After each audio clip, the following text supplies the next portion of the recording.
Buenas tardes a todas, a todos.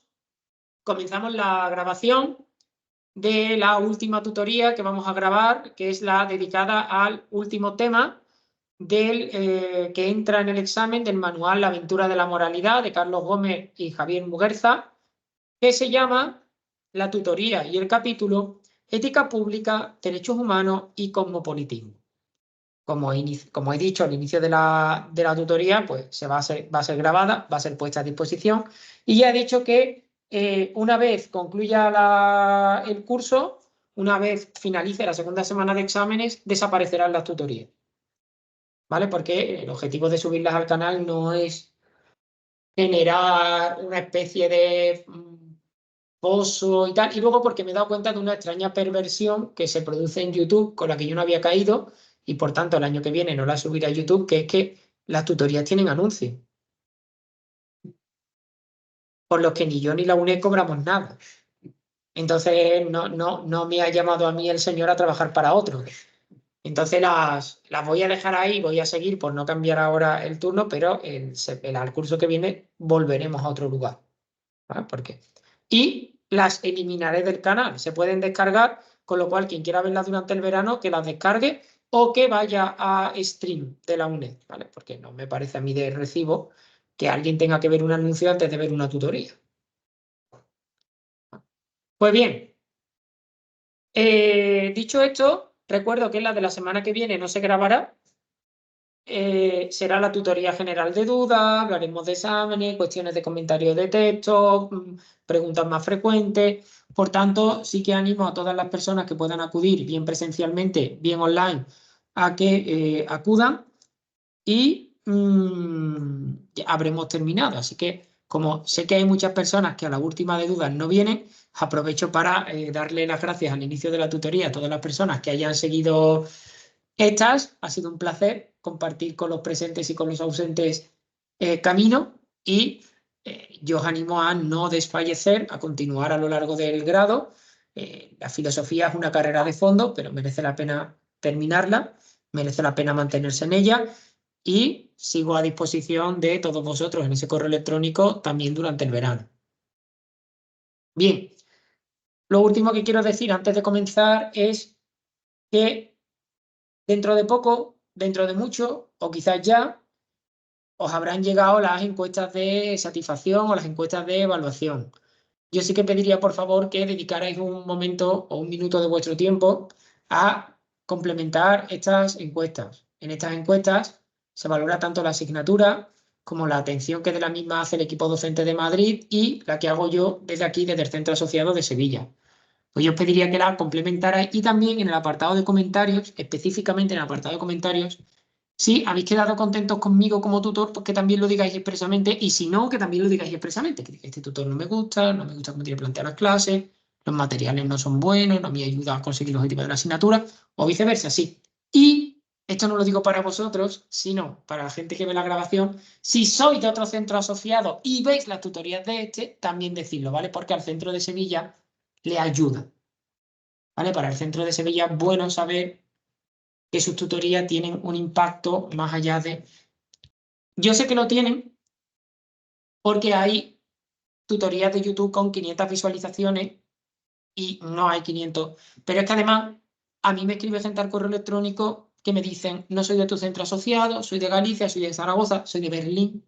¿Vale? Entonces, si lo hacéis, decidlo también ahí para que conste. Pues bien, dicho esto, tanto si es bueno como si es malo. Yo no estoy diciendo que tengáis que decir necesariamente que todo es bueno, ni estoy intentando influir en la opinión, ¿vale? Solo la verdad, pero que las cumplimentéis. Bueno, pues seguimos nuestra reflexión ética, llevamos llegando al final. Felicidades, esto es como una larga maratón, pero ya vemos la línea de meta acostados, pero vamos llegando. Hoy, pues nos adentramos en un tema bonito. A mí me gusta especialmente, quizá porque es el que más relación tiene también con lo que es mi otra mitad, que es la parte jurídica, y pero que, aunque es bonito, pues se refiere a cuestiones que ya conocemos todos y todas, y por tanto voy a limitarme a dar diferentes fogonazos, a dar un resumen. El temario de esta tutoría, o sea, el capítulo del libro además me parece muy asequible. ¿no? Por tanto, no me voy a detener mucho en ninguna cuestión. Si hay alguna duda, ya lo conocéis, a medida que vamos explicando, pues las vamos resolviendo sobre la marcha. Yo siempre lo digo, aunque estemos grabando, que nadie tenga empacho de, ¿cómo se dice?, interrumpirme, decirme tengo una pregunta o quiero hablar o hablar directamente. En realidad, esta tutoría va a girar en torno a 3 temas, que son la ética pública y su diferencia con la ética privada, primer bloque o primer punto, ética pública y diferencia con la ética privada. Segundo gran bloque, los derechos humanos, su origen y su fundamento. Y tercer gran bloque, el cosmopolitismo, entendido como una teoría ética desarrollada por Javier Muguerza. Ética pública versus ética privada, derechos humanos, origen y fundamento, cosmopolitismo como teoría ética. Vamos a comenzar entonces con el primer bloque. La ética pública y su diferencia con la ética privada. ¿Qué es la ética pública? La ética pública, ¿no?, se relaciona con la ética social, por lo que tiene que ver con el... Un momentito, voy a sacar bolígrafo por si en algún momento tengo que... La ética pública, en tanto que dice relación con la ética social, tiene que ver o poner foco en el individuo en relación. Hasta ahora, si os fijáis, siempre hemos visto la ética como una cuestión atinente al individuo. Y solo en segundo plano, el individuo en relación. La ética social o la ética pública trae a primer plano a un individuo que se concibe como un ser con otros, un ser en continua relación. Por tanto, se contrapone a la ética privada, pero no a la ética individual, porque toda ética es individual. Al final, el individuo en relación tiene unos valores, tiene unas normas, tiene unos códigos de conducta que son propios.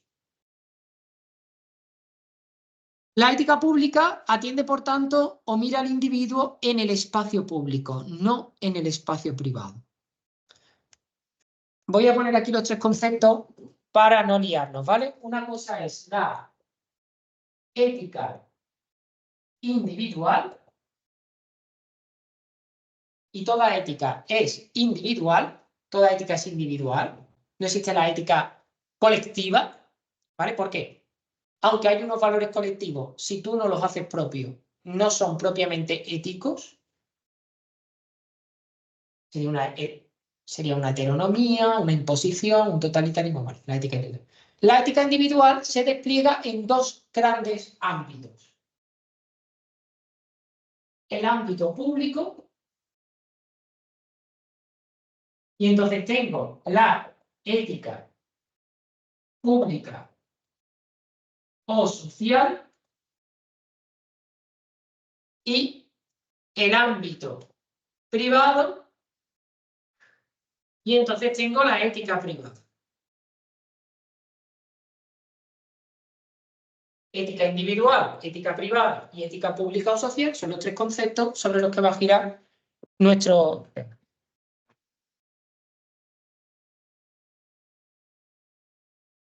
Bien. Por tanto, la ética pública lo que tiende es a cómo se desarrolla la ética individual en el espacio público.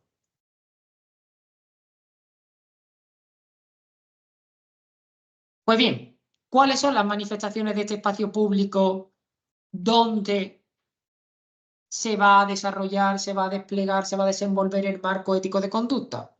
3. La poligriega, el Estado-nación, el mundo-Estado. Si os acordáis de la poligriega, la característica de esta forma de organización política es que no hay una distinción clara entre la sociedad civil y la sociedad política. Todo ciudadano, todo polités, al final acaba accediendo o acaba teniendo protagonismo en el espacio público. De ahí que un filósofo de la talla de Aristóteles pueda decir que la ciencia de la virtud es doble. Cuando habla de la virtud personal es ética, y cuando habla de la virtud colectiva es, o de la virtud comunitaria, de la virtud política, es política. No hay una indistinción. O sea, si tú eres veraz en lo privado, debes ser veraz en lo político, porque no hay distinción entre la sociedad política y la sociedad civil. Perdóname, voy a poner esto un momento en no molestar para que no nos den... para que no nos molesten, valga la redundancia. ¿Qué problema hay aquí? ¿O qué característica hay aquí? La característica es que no hay distinción entre ética individual, ética privada y ética pública. Solo hay una ética que el ciudadano debe desplegar en los diferentes aspectos de su vida. Porque el cargo político no es sino un aspecto más de la vida individual.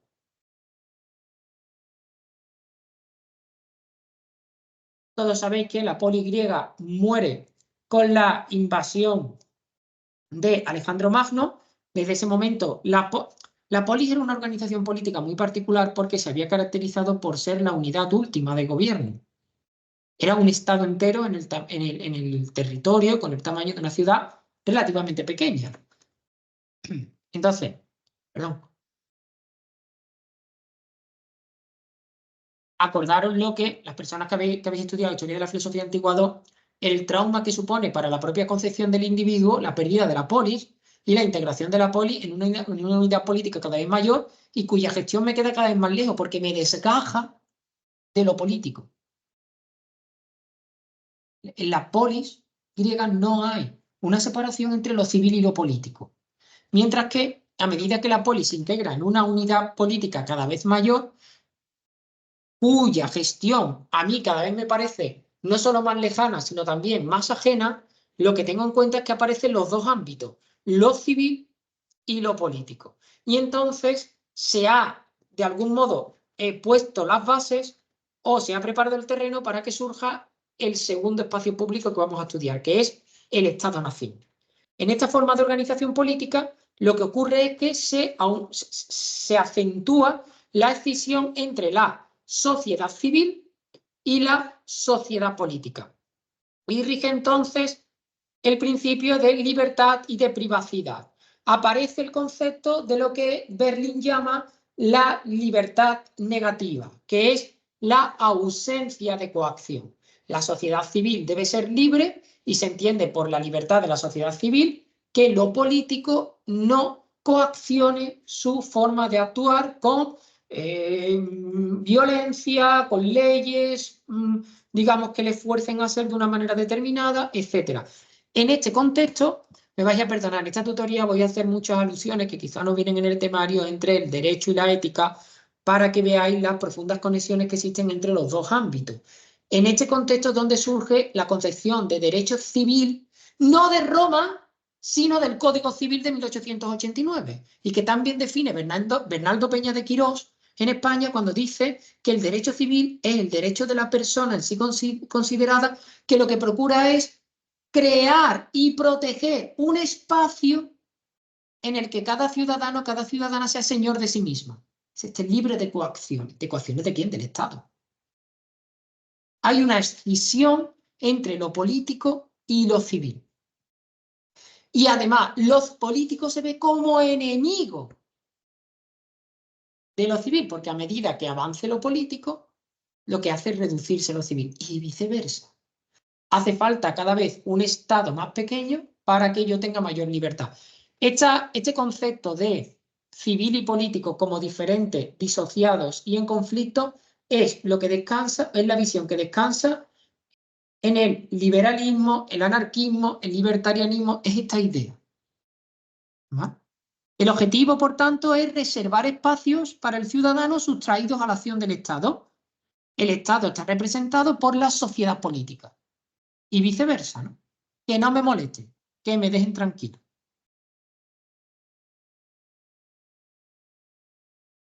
Es el concepto de libertad negativa, el concepto de la privacy, que surge en Estados Unidos, que es el país liberal por antonomasia, surge en Estados Unidos con Charles Warren y Louis Brandeis, ¿no? Este derecho, ¿no? Que luego nosotros tradujimos por intimidad, y yo me autoorganizo, me autogestiono, no tiene nadie que decirme lo que tengo que hacer.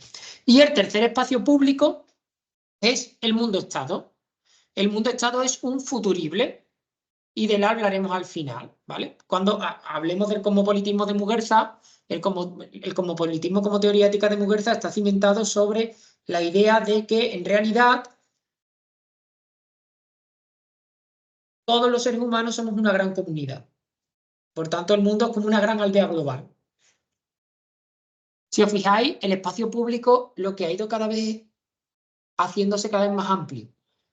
Polis, Estado-nación, mundo-estado.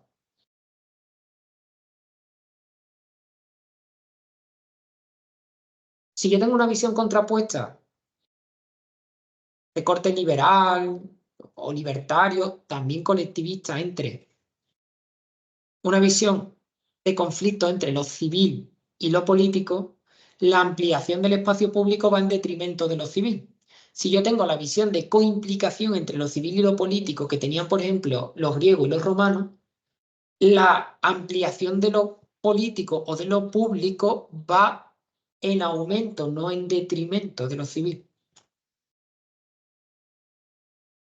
Pues bien, ya hemos visto los espacios públicos que hay, ya hemos visto que la ética pública va a mirar al ciudadano dentro o al individuo dentro del espacio público, qué relaciones internas hay dentro de este espacio público y por tanto son el objeto de la ética pública.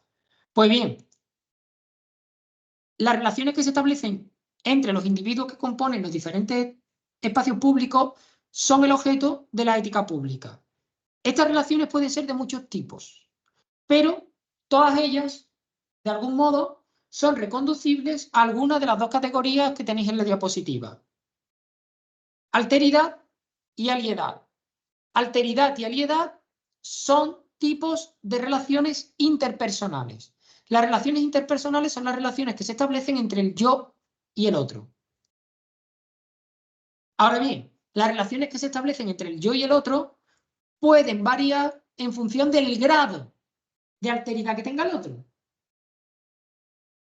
Yo siempre que me relaciono con otro. Ese otro puede ser un individuo, un grupo o una comunidad. Pues en función de la concreción de ese otro, si es uno, un grupo o un estado, vamos a diferenciar relaciones interpersonales de alteridad y de aliedad. Las relaciones interpersonales de alteridad son aquellas en las que el otro con el que me relaciono es específico o genérico, pero es determinado o determinable. Es decir, por ejemplo, son relaciones de alteridad las que yo tengo con mi mujer, o con mis hijos, o con mi vecino al que conozco, o con mi compañero de trabajo de despacho. Son relaciones de alteridad también, aunque el otro está menos concretado, pero es concretable, se le puede poner cara, nombre y apellido, la que mantengo, por ejemplo, con los vecinos, los vecinos de mi bloque de piso. Realmente, yo no conozco a todos los vecinos de mi bloque de piso, pero es un grupo determinable. Entonces, las relaciones que mantengo con ellos son de alteridad. Y ojo, porque aquí tenemos que pensar la relación, y esto sí que me parece importante para entender el manual, las relaciones interpersonales no requieren necesariamente que haya un contacto de tú a tú. Por ejemplo, cuando yo vivo en un bloque de pisos muy pequeño, ¿vale? Perdón por hablar de mí, pero como es lo que conozco, creo que el ejemplo es pedestre, pero gráfico. Yo vivo en un bloque de pisos pequeño, ¿vale? Son 3 en una planta, 3 en otra, somos 6 viviendas. ¿Vale? Yo no conozco a todos, pero por ejemplo, cuando yo, en un ejercicio de responsabilidad o de ética pública, no ensucio los espacios comunes, estoy teniendo una relación de alteridad y de cuidado con todos mis vecinos.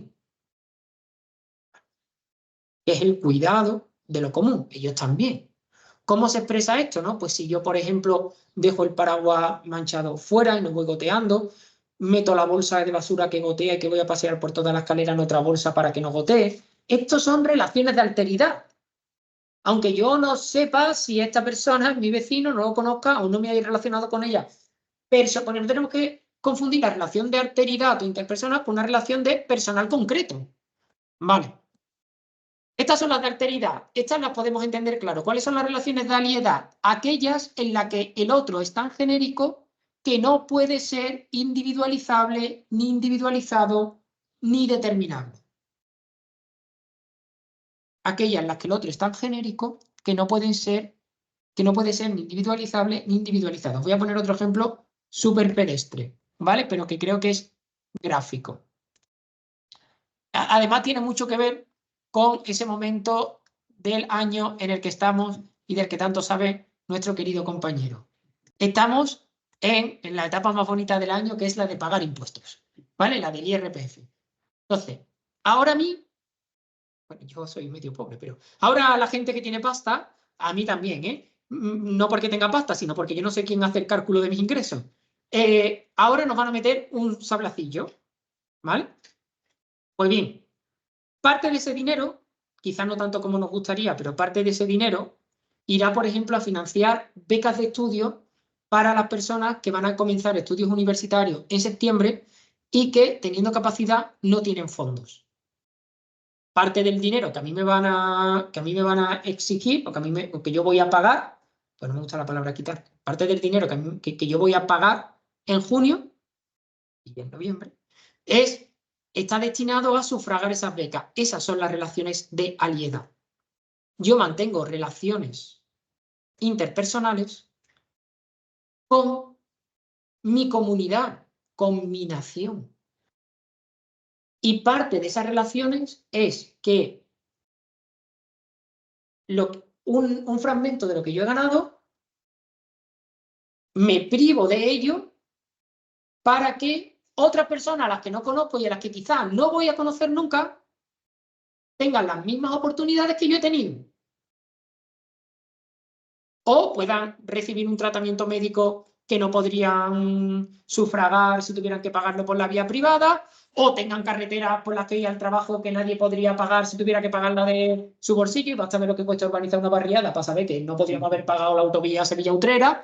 Entonces, digo esto porque a veces al discurso libertario, que ahora está muy de moda, a raíz de la victoria de Milei en Argentina y que vuelve a hablarse incluso en los círculos académicos de Mises, de Rothbard y compañía. No, es que yo he montado mi empresa con mi esfuerzo, con mi dedicación. ¿Por qué tengo que dar? O yo estoy aquí, el que está dando las clases soy yo. Claro que, pero tú estás aquí porque hay una UNED. Pero no la has montado tú. Y tú no has montado la calle en la que estás, tú no has montado el servicio de tubería, tú no has montado... Eso estaba ahí previo y de hecho es una condición sine qua non para que a ti tu empresa te vaya bien. Para que a ti tu empresa de transporte te vaya bien, alguien tiene que mantener las carreteras, alguien tiene que haber inventado el motor de explosión, alguien tiene que darte la gasolina, alguien tiene.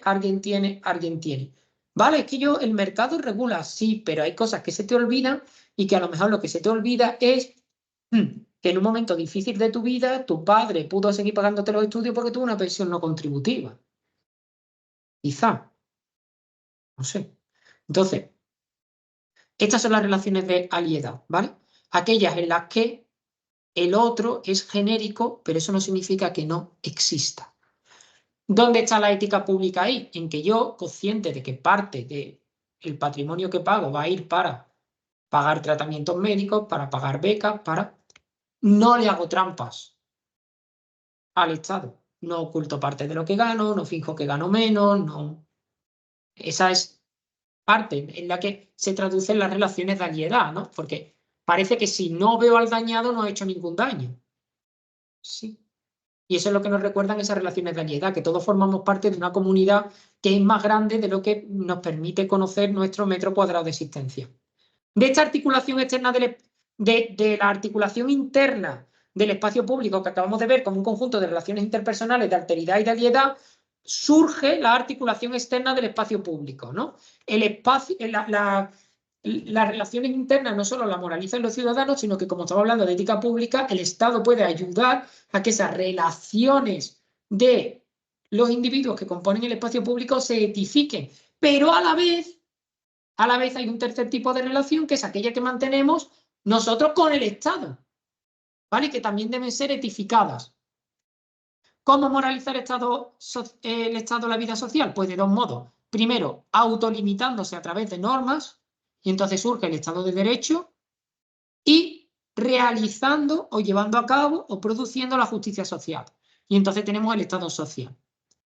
Si ustedes cogen el artículo 1 de la Constitución española, verán que el artículo 1 define a España con una mezcla de ambas. Dice literalmente, España se constituye como un Estado social y democrático de derecho, que propugna como valores superiores el ordenamiento político, la libertad, la justicia y la igualdad y el pluralismo político. Esta mezcla que vemos en el artículo 1 de la Constitución es la manera que tiene el constituyente de hacer coincidir en ese artículo y por ende en el ordenamiento jurídico español el derecho y la justicia. El Estado se autolimita, pero el Estado también, aunque se autolimita, intenta participar en las relaciones del espacio público para corregir las desigualdades que no son fruto de la negligencia propia. ¿Ha quedado claro este bloque? Ética pública versus ética privada. Pues vamos al segundo bloque, derechos humanos. Con respecto a los derechos humanos, hay una primera polémica propia de la filosofía del derecho y también de la ética, que es si los derechos humanos se conceden o se reconocen. Porque parece que es una cuestión nominativa, que es una pelea terminológica, pero no es así. Hay una diferencia. Cuando se dicen que los derechos humanos se conceden, lo que se está diciendo es que no se tienen de suyo. El Estado realiza una tarea de creación legislativa, genera unos derechos que no existen antes de que se positivicen en normas y una vez los tiene positivizados en normas, los imputa a una serie de realidades que no los tienen de suyo, sino lo tienen porque el derecho se los da. ¿Vale? Sería el conceden, por eso dice se conceden los derechos. O se reconocen. Cuando se dice que los derechos se reconocen, lo que se está diciendo es que se admite la existencia de una realidad prejurídica, metajurídica, extrajurídica, que tiene un valor en sí mismo. Y que como tiene un valor en sí mismo, el derecho no puede sino reconocerlo, bajo la forma de imputarle una serie de derechos que ya son suyos. Esta es la teoría dominante en la doctrina de los derechos humanos. La realidad humana es una realidad prejurídica, extrajurídica, que tiene un valor en sí misma considerado, que el derecho no puede sino reconocer, y por eso se habla de positivizar los derechos humanos. Y esos derechos ya están, pero es necesario que se pongan por escrito para darle, ¿qué? Para darle más seguridad a su cumplimiento. Pero si no estuvieran por escrito, seguirían estando. Lo cual no quita que dentro de la doctrina jurídica y ética existe la teoría de que estos derechos se conceden, no se reconocen. Y por eso se pueden retirar. Pues claro, si se reconocen, la positivización, es un punto de no retorno. No puedo volver atrás, porque yo no te lo he dado, tú lo tenías. Yo simplemente he reconocido que estaba ahí. Y ya no puedo no reconocerlo. Es un levantar acta, sí, efectivamente, aquí hay mesas. Ahora bien, si se conceden, sí se pueden desconceder. Cuidado, porque cuando un gobierno deviene totalitario y por tanto va a empezar a quitarle derechos a los ciudadanos y las ciudadanas, aparece el lenguaje de la concesión de derechos, porque se crea el terreno teórico doctrinal para luego amparar prácticas, normas, leyes de retirada de derechos. Concedimos, pero ahora ya no. Lo que se ha hecho con ese derecho no procede y por tanto hay que retirarlo. Ese lenguaje es peligroso. Es peligroso porque parte de la idea de que el derecho puede hacer y deshacer a su antojo en determinadas áreas. Bien, los derechos humanos, en la teoría dominante actualmente, que es la del reconocimiento, son aquellos derechos que corresponden al ser humano por su condición de tal. No por haber nacido en un país, en una cultura, en una clase social determinada, con un sexo concreto, sino que son los que corresponden al ser humano por su condición de ser humano. Por tanto, son derechos que están vinculados a una realidad de carácter biológico y, por tanto, extrajurídico. Esto queda consignado en el rasgo de la universalidad. Por eso dice que es la declaración universal. Si eres un ser humano, estés donde estés, esto es tuyo. ¿Vale?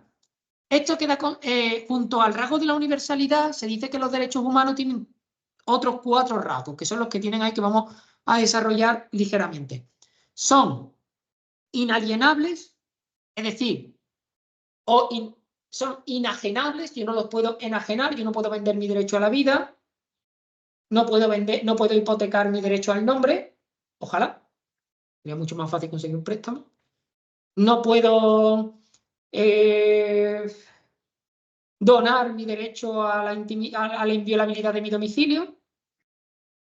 Son inalienables, son irrenunciables, no puedo renunciar a mi derecho a la vida, ni a la integridad física. No puedo firmar un contrato para que otro me mate y me coma. Tampoco puedo renunciar a mi derecho al honor. Si me da 50 euros me puedo insultar todo lo que quiera por las redes sociales.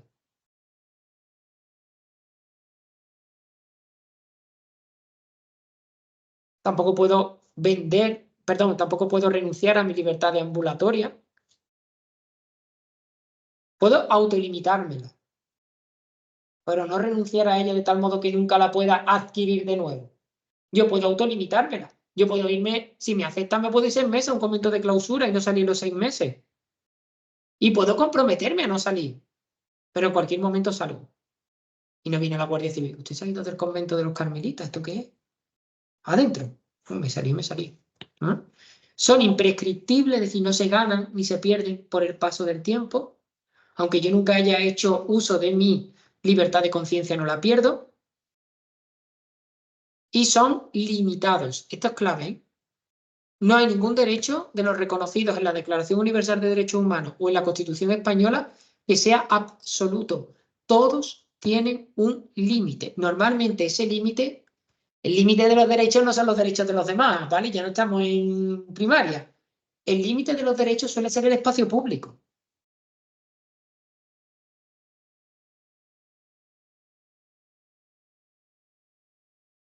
Yo no tengo derecho, valga la redundancia, a abusar del derecho.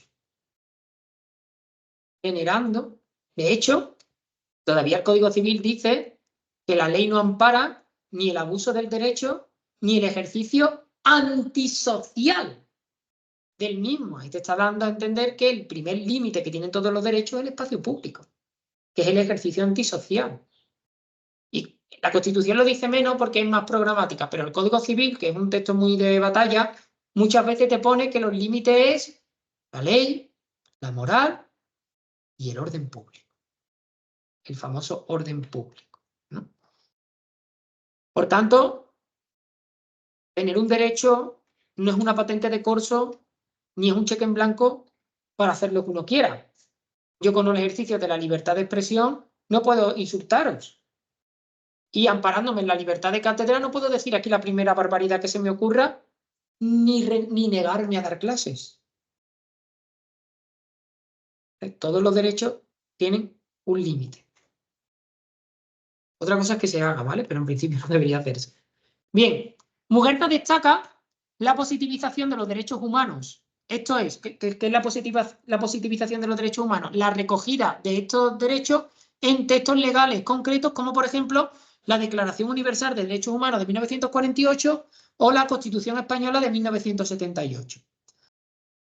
¿Por qué? Porque dice Muguerza, en el capítulo del manual, que antes de esta positivización los derechos humanos serían aspiraciones o exigencias morales. Yo tengo que reconocer que no estoy muy de acuerdo con esto. ¿Por qué? Porque si esto es cierto, si hay que aceptar este razonamiento, es decir, que antes de la positivización los derechos humanos son aspiraciones o exigencias morales, hay que decir que lo siguen siendo. ¿Por qué? Porque la Declaración Universal de Derechos Humanos de 1948 no tiene valor jurídico.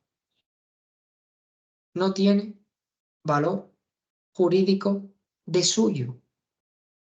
Esto no es una opinión, esto es una cuestión de técnica jurídica. Hace falta no solo adherirse, sino ratificarla y además de ratificarla, transponerla al ordenamiento interno. Si no, y de hecho hay países no extraños, raros y perdidos. Estados Unidos o Rusia, que no tienen ratificada la Declaración Universal de Derechos Humanos y que por tanto allí no rige. En Estados Unidos porque tendrían que eliminar la pena de muerte. Y no van a tocar eso. Cuidado porque si hasta la positivización eran meras aspiraciones, la positivización no ha modificado esto, al menos a nivel internacional. En España podemos decir que sí, porque la Declaración Universal de Derechos Humanos en España tiene valor jurídico, porque así lo dice el artículo 10 de la Constitución. El artículo 10 de la Constitución dice que los derechos reconocidos en esta Constitución se amparan en la dignidad del ser humano y que deben ser interpretados a la luz de la Declaración Universal de Derechos Humanos, etcétera, etcétera. Entonces sí, aquí sí tiene valor jurídico, porque aquí hay un artículo de nuestro texto, de nuestra carta, de nuestro texto fundamental, que es la Constitución española, que le da valor jurídico, lo convierte en criterio interpretativo de los derechos fundamentales que están entre los artículos 14 y 29. Igualdad, vida e integridad física, libertad de conciencia, libertad de ambulatoria, derecho a la educación, libre expresión, etcétera, etcétera. Honor, intimidad y propia imagen, etcétera, etcétera. He dicho 1429, a los derechos fundamentales también hay listas o doctrinas que le incorporan el del 30.2, que es la objeción de conciencia. Ya sabemos que la objeción de conciencia tiene muchos problemas en España porque el constituyente no la reconoce como derecho fundamental, no le dedica un artículo, ¿vale? El constituyente no mete en el artículo 30 y ni siquiera en el primer párrafo. El artículo 30 es el que dice que todos los españoles tienen el derecho y el deber de defender a España, y el 30.2, por tanto, es un artículo de claro contenido militar, y el 30.2 lo que dice es que cuando uno sea objetor, ¿vale?, pues no va a acabar en la cárcel, en prisión ni nada, sino que tendrá un servicio sustitutorio o será destinado a otras labores no violentas de la guerra, ¿no? Por ejemplo, pues tú pegas tiros, ¿no? O el otro pega tiros, y si yo soy objetor, pues me van a poner tareas de traducción, si sé idiomas, de retaguardia, ¿no? Aquí a llevar camillas, ¿no? Con la Cruz Roja grande en la espalda, que función del que ejército tiene más de eso otro, ¿vale? Porque hay ejércitos que ven la Cruz Roja y creen que es la X donde tienen que disparar. Hay que tener cuidado. Entonces, ¿por qué lo digo? Porque, claro, al estar constitucionalizada ahí, hubo muchos problemas y solo se reconocía ahí. Hay una doctrina muy bonita de nuestro Tribunal Constitucional, que es el órgano que interpreta mucho, pero que él tiene la función última de interpretar los derechos humanos, los derechos fundamentales de la Constitución, que dice que la objeción de conciencia es muy buena, muy positiva y está muy bien, que no solo tiene que circunscribirse al ámbito militar, pero que solo puede oponerse válidamente cuando la ley expresamente la reconozca. En España solo hay 2 leyes, además de la del ámbito militar, que reconoce expresamente la objeción de conciencia, que son la Ley Orgánica 2/2010 de Salud Sexual y Reproductiva e Interrupción Voluntaria del Embarazo, la famosa ley del aborto, ¿vale?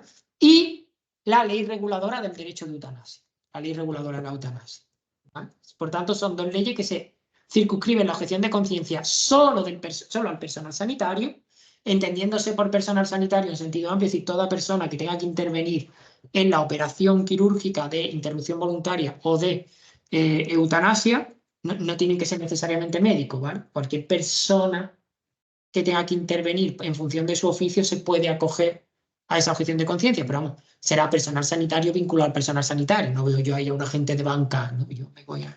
¿Vale? Tú podrás no interrumpir el embarazo o podrás no solicitar la eutanasia, pero no puedes objetar a que otro lo haga, ¿vale? O participar.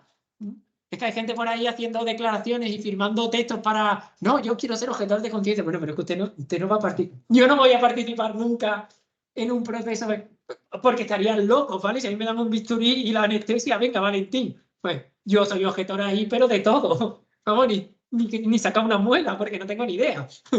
Entonces, cuidado, ¿vale? Con pelear guerras que no son nuestras y luego la gente recogiendo firmas. El artículo 87 creo que es el que regula la iniciativa legislativa popular, pero ahí me patina más la memoria, creo que es el 87. Dice que las materias, entre otras, ¿vale? La materia tributaria es una de ellas. Y la materia que el artículo 81 reserva a la ley orgánica no son susceptibles de ser modificadas, derogadas o implementadas por la iniciativa legislativa popular. Por eso es absurdo ver a gente recogiendo firmas para aumentar las penas.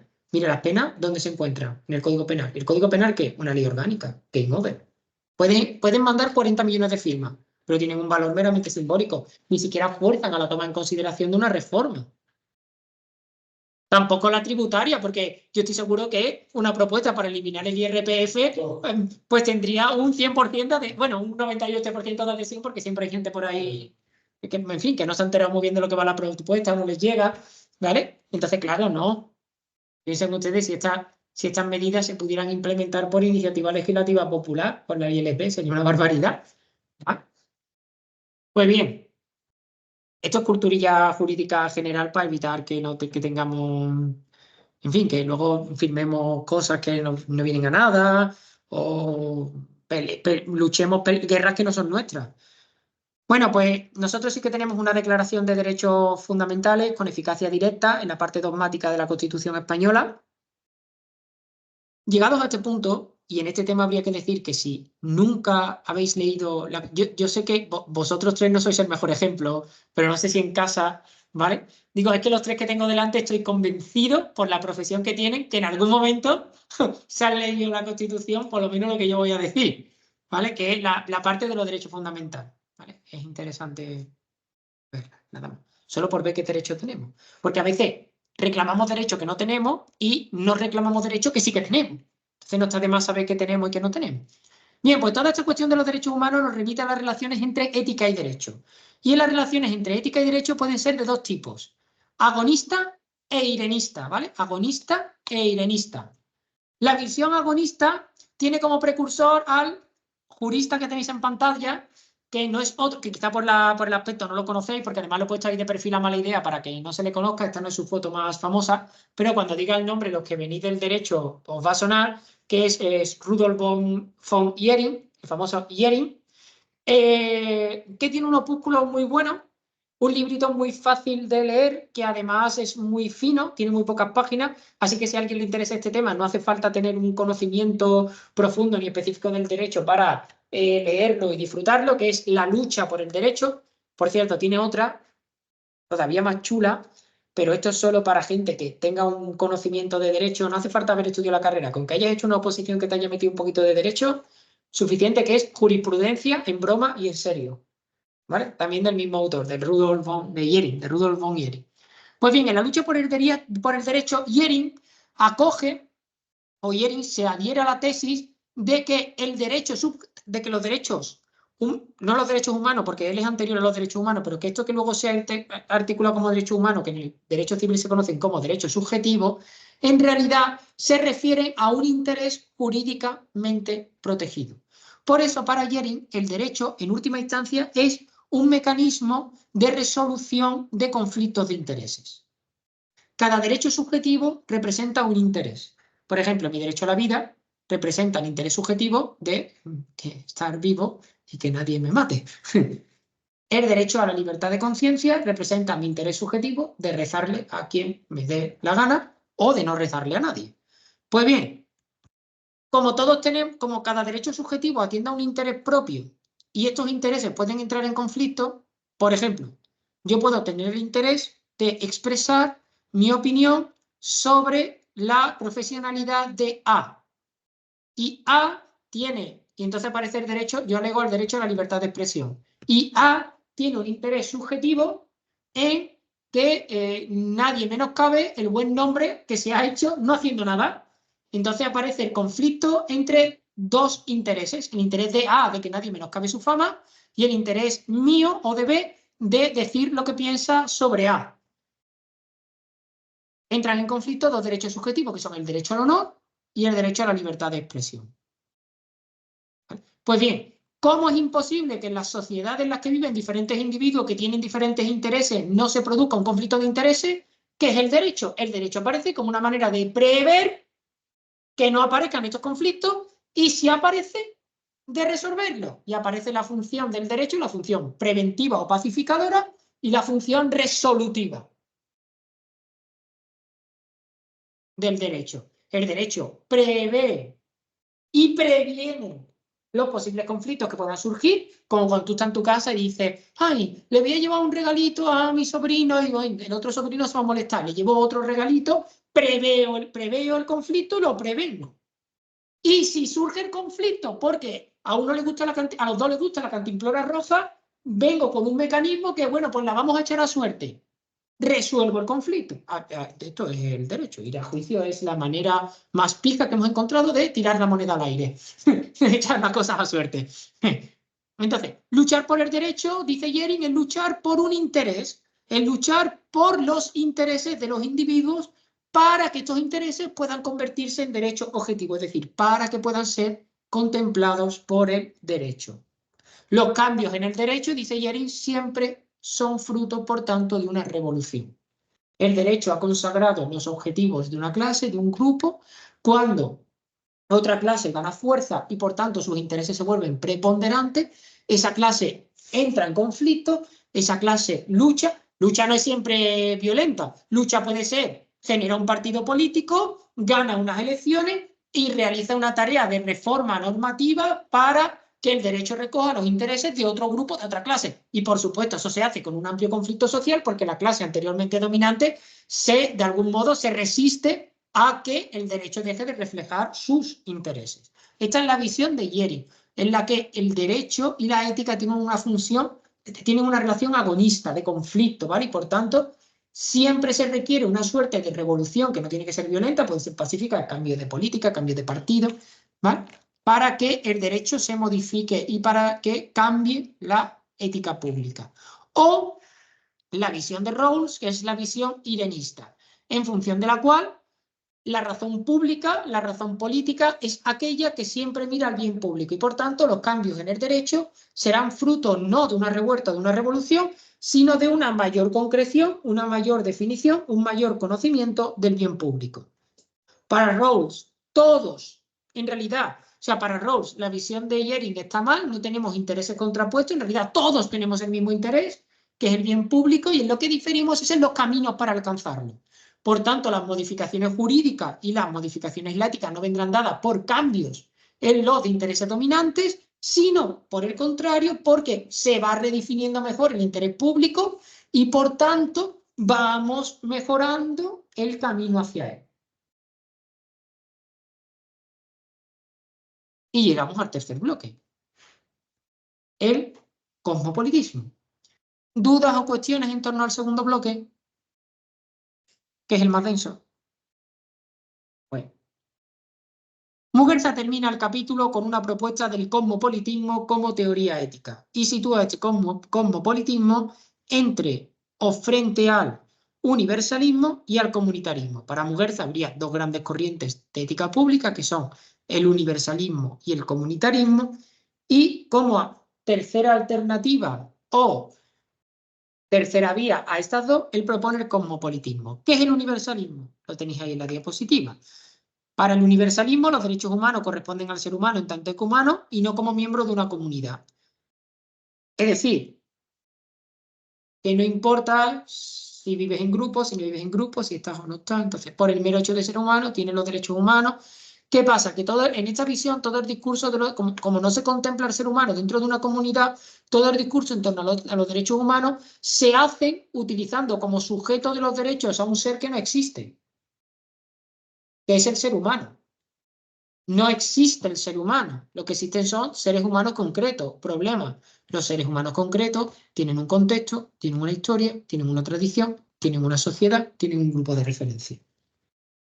El comunitarismo, que es la segunda corriente que Muguerza identifica y a la que él va a plantear una alternativa, entiende que el ser humano vive en comunidades étnicas, en comunidades políticas, en comunidades religiosas, y que esas comunidades le imponen usos y costumbres.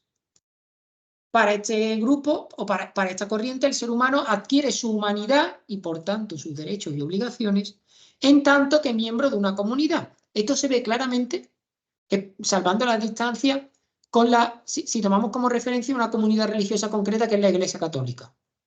En la Iglesia Católica, tú adquieres los derechos del cristiano en tanto que te bautizas y participas del grupo, y si tú dejas de participar de la ética pública del grupo, no cumples con los sacramentos incumple gravemente la norma eclesiástica, se te excomulga, que es que pierdes todos los derechos.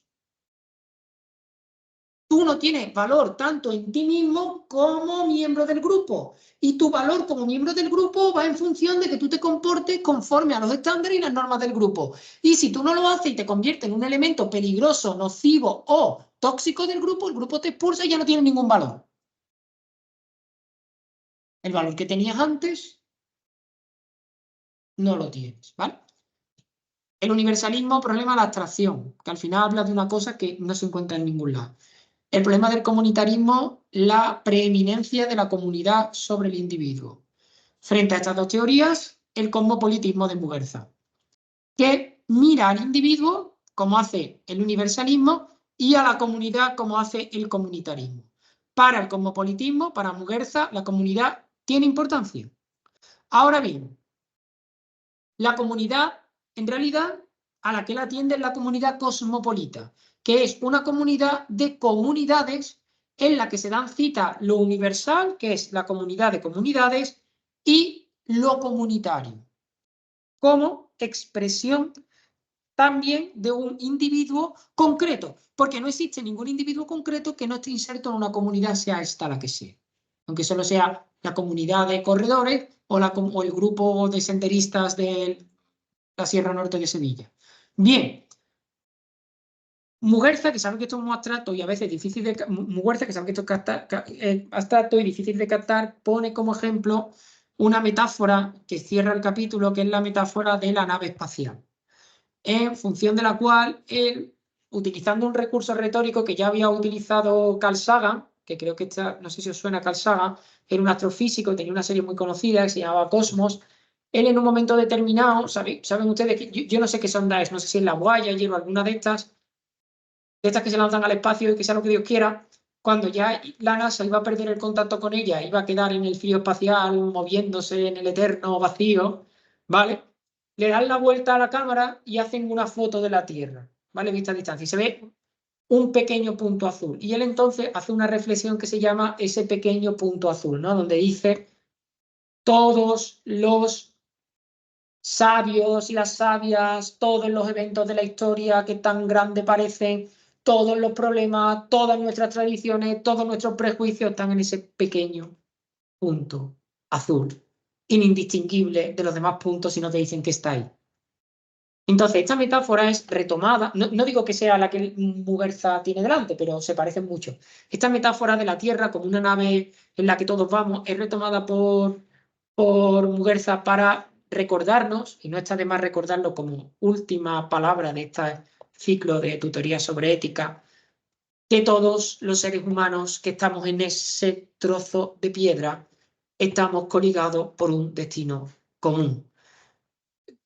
Es imposible vivir desligado o de modo solicista cuando en el fondo lo que le pase a ese pequeño punto azul nos pasa a todos y todos somos co-responsables, ganando un nuevo sentido en las relaciones de aliedad. Lo que yo le hago al planeta, lo que yo le hago al medio, lo que yo le hago en última instancia a cada persona, se lo hago a todos, ¿no?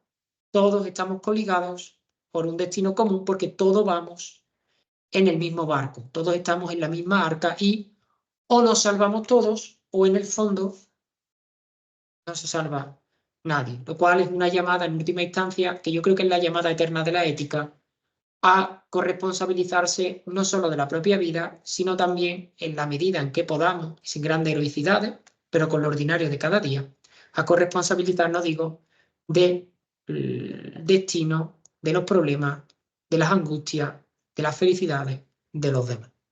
Pues bien, voy a cortar la grabación. Un momentito. Gracias de nuevo por aguantar hasta el final y hemos